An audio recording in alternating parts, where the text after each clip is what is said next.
chapter 14. Now it happened, as he went into the house of one of the rulers of the Pharisees to eat bread on the Sabbath, that they watched him closely. And behold, there was a certain man before him who had dropsy. And Jesus answering spoke to the lawyers and Pharisees, saying, Is it lawful to heal on the Sabbath? But they kept silent. And he took him, and healed him, and let him go.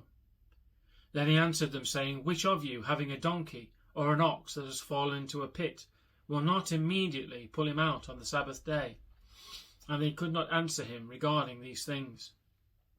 So he told a parable to those who were invited, when he noted how they chose the best places, saying to them, When you are invited by anyone to a wedding feast, do not sit down in the best place, lest one more honourable than you be invited by him, and he who invited you and him come and say to you, Give place to this man, and then you begin with shame to take the lowest place.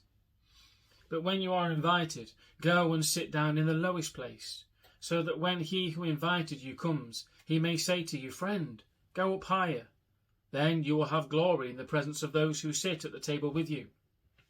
For whoever exalts himself will be humbled, and he who humbles himself will be exalted.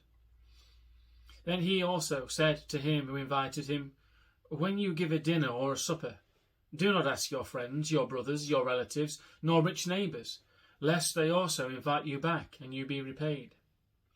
But when you give a feast, invite the poor, the maimed, the lame, the blind, and you will be blessed, because they cannot repay you, for you shall be repaid at the resurrection of the just. Now when one of those who sat at the table with him heard these things, he said to him, Blessed is he who shall eat bread in the kingdom of God. Then he said to him, A certain man gave a great supper and invited many, and sent his servant at supper time to say to those who were invited, Come, for all things are now ready. But they all with one accord began to make excuses. The first said to him, I have brought a piece of ground, and I must go and see it. I ask you to have me excused. And another said, I have bought 5 yoke of oxen, and I am going to test them. I ask you to have me excused. Still another said, I have married a wife, and therefore I cannot come. So that servant came and reported these things to his master. Then the master of the house, being angry, said to his servant, Go out quickly into the streets and lanes of the city, and bring in here the poor, and the maimed, and the lame, and the blind.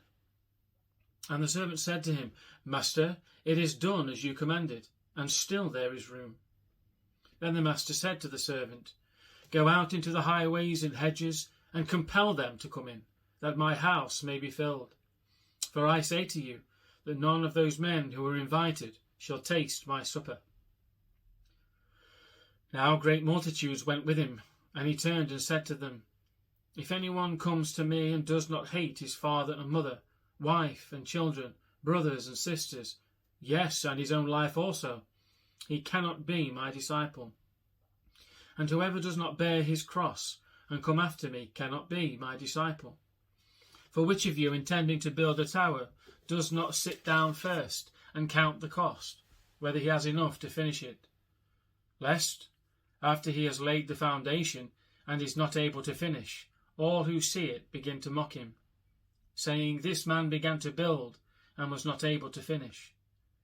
Or what king, going to make war against another king, does not sit down first and consider whether he is able with 10,000 to meet him who comes against him with 20,000?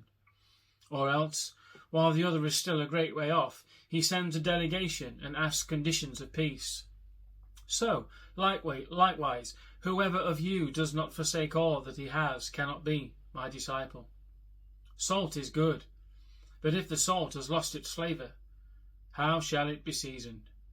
It is neither fit for the land, nor for the dunghill, but men throw it out. He who has ears to hear, let him hear.